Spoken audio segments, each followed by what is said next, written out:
First-person shooters are what you may call an overbearing genre. They dominate the current video game market and represent, for many businesses, the template of a successful game. Unfortunately, with such incredible popularity, there are a lot of hit-and-miss titles, some more disappointing than others. As I've said in the past, more and more games strive to incorporate an open world that can be explored at the player's leisure. It's no surprise this has been done with first-person shooters as well, and sometimes the combination works. The game I'm talking about today, though, certainly didn't succeed in combining world builder and first-person shooter mechanics. Far Cry 2.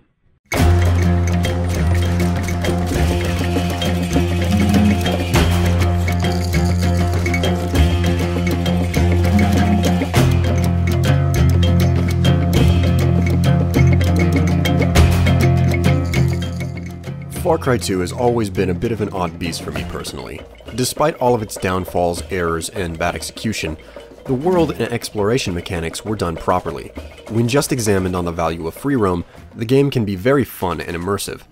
Taking in the sights of the African landscape, searching for diamond caches, and scouting enemy outposts is strangely satisfying, especially if you have the mindset of role-playing as an actual mercenary.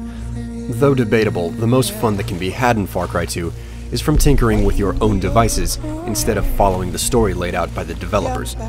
And as unfortunate as it is, the structured game is what you might consider a mess. Far Cry 2's primary downfall is its inability to properly put together its pieces.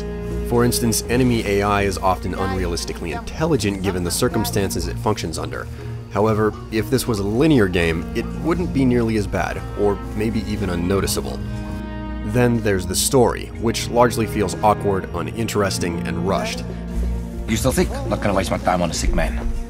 Yet, if the pacing of the game was slowed, the characters didn't speak so bleeding fast, and sound so bland, there could have been a better sense of purpose to the tasks you're given. There's also the open world.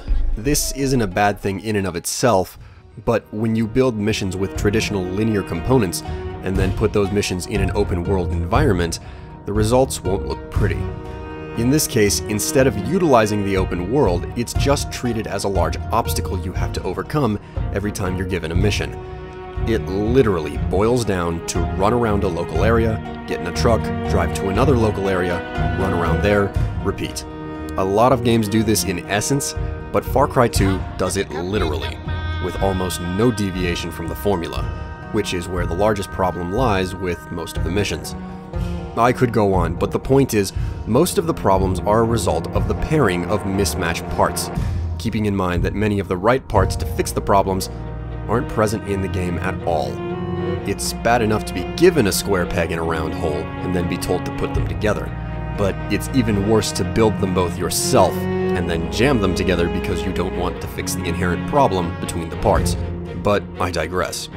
Though I would have preferred not to harp on a game's weak points, the fact of the matter is, Far Cry 2, by and large, is the embodiment of a bad game and a waste of money for most people. There's a large split on the overall consumer opinion of the game, though, as shown by review sites like Metacritic. As it stands, though, negative opinions are a bit more prominent than positive ones. In the end, Far Cry 2 is a game that I've personally enjoyed, but only because I found my own ways to make fun. And unless I'm on a self-propelled immersion kick, it's not a game I revisit often, or even have urges to look back on.